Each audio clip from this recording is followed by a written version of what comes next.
for you to hear?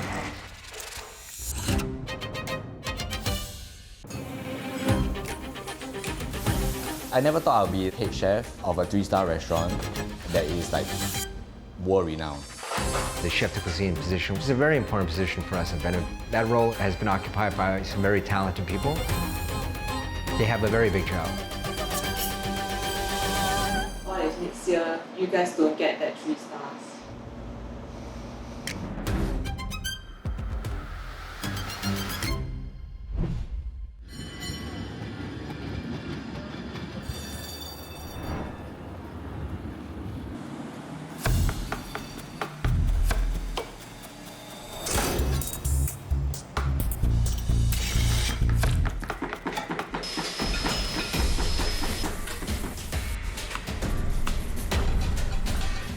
So now it's kind of like the crunch time. We are a restaurant that's actually very mise en place heavy.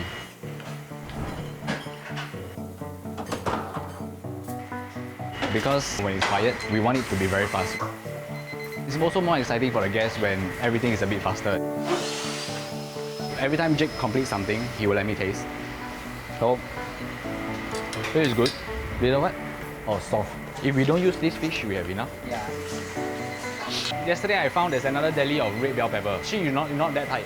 My role as a chef de cuisine now is that I have to oversee the whole kitchen. You know, in Chinese we say 看家, like you take care of the home, of your house.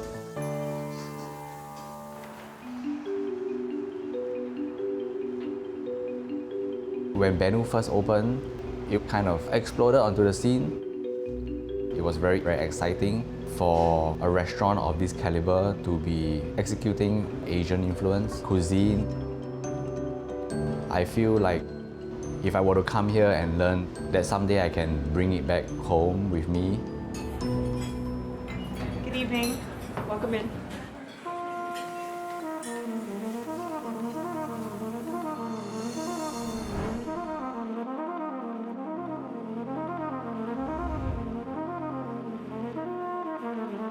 The first dish that we served at Benu.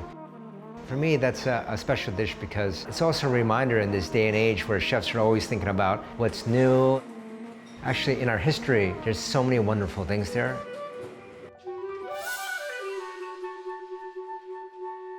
This dish is taking one of the best local seafoods that we have on the coast and pairing with a seasoning that is very much associated with Korean cuisine, and then using more of a Chinese vegetable.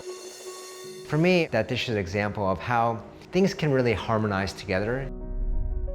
If you think about the history of cuisine, it's always evolved, and we've always been influenced by other people that come to our area. So when Benu opened, for me, it was really exploring a new kind of cooking and a new kind of cuisine.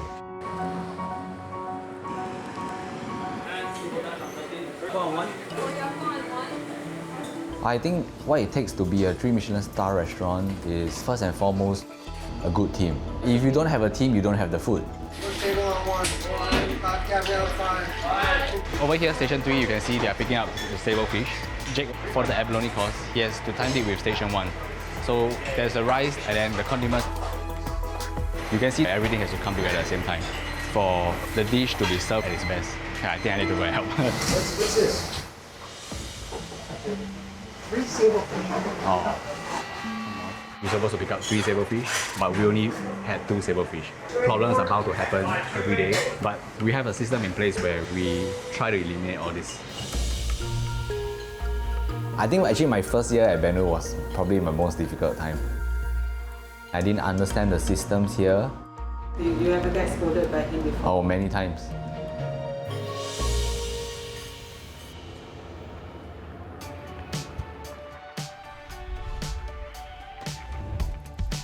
On my off days, I usually like to take a run.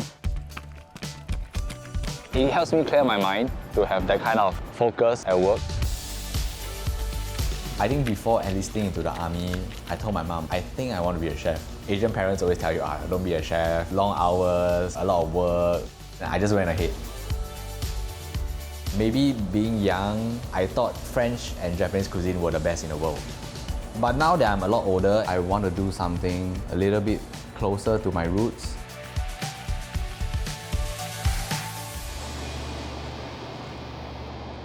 From time to time, I do crave like Singaporean food or Asian food, so this is where I come to.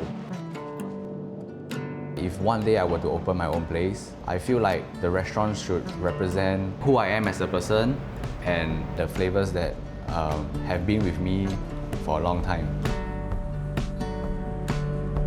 So this is my apartment here.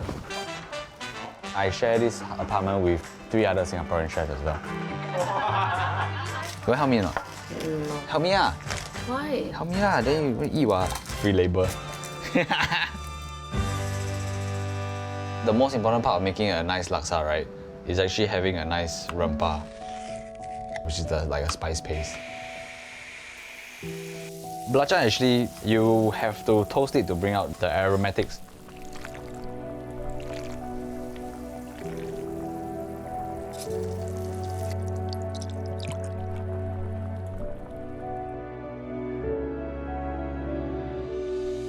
Do you grow up eating yellow noodle? Same, my mom also. Because my dad likes to eat yellow noodle.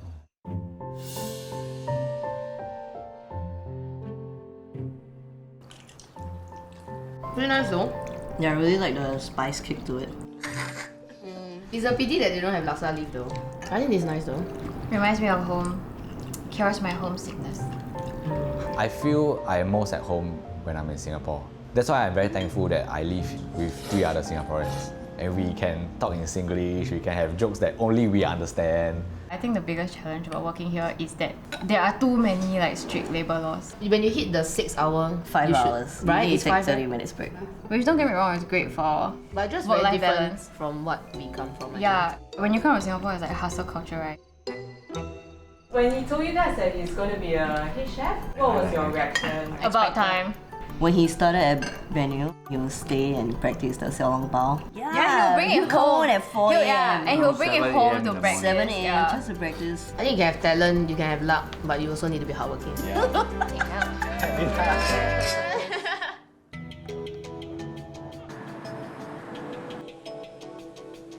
When I come to work, it's just to be a little bit better each day. I now understand better how to manage a team, how to develop recipes. So I think that's one of the biggest takeaways.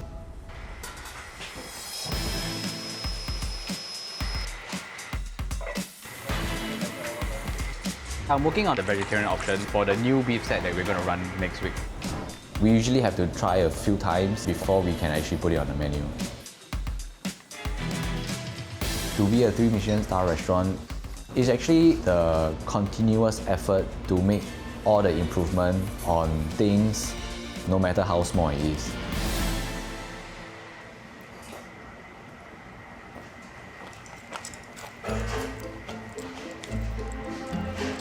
This I need to find a thinner combo. So it stays the shape a little bit better, right? You have a timer time for the crones? 45 minutes, 90 degrees. So I think crones we got to lower. Lower temp. Yeah, no, lower time. What, how about for this? What do you do here? This is 2% salt, 4 minutes blanch. Just rolling boil. Yes. Okay. Oh, good. What's the biggest mistake I ever made in this kitchen? So there's one time I actually messed up the ordering. I ordered too much beef. And then what I did was actually I went to freeze the beef. Can I say please? When Chef Corey found out, he pulled me aside. You know when somebody is angry with you, they can scold you publicly, openly, it's fine. But for somebody to talk to you privately, it shows that they still care. They still care about you. I let him down on me, angry, but he still didn't give up on me. Yeah, that's how I feel like a bit. Yeah, sit down also.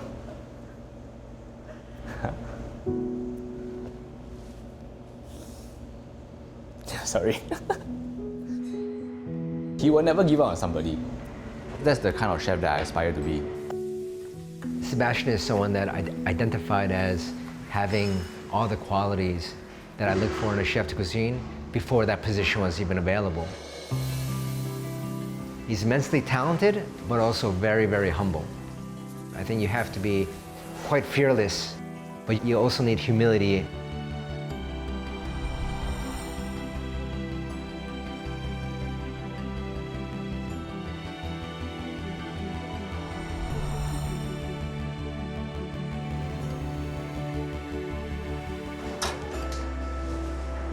Abalone beef tangerine rice off. So with this new menu change, Jake, if you finish early, and maybe I'll allocate some stuff to you. Okay. At Benu, we have a very diverse group of people. Because Singapore is so multicultural, you have that kind of sensibility to respect their culture. So I think it helps me in terms of managing people. 默契会蛮高的，他的中文也开始进步，所以因为我的关系。How many points would you give him? 10 out of 10, yeah. Yeah. The most maybe obnoxious thing about Sebastian is actually his laugh. Do I have a funny laugh? Do I have a funny laugh? Who told you this?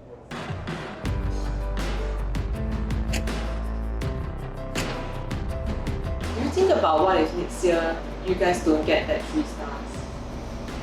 Actually, no. I think if you operate your restaurant that is true to yourself and make sure that the food and everything is right, everything will just naturally fall in place, you know. Yeah.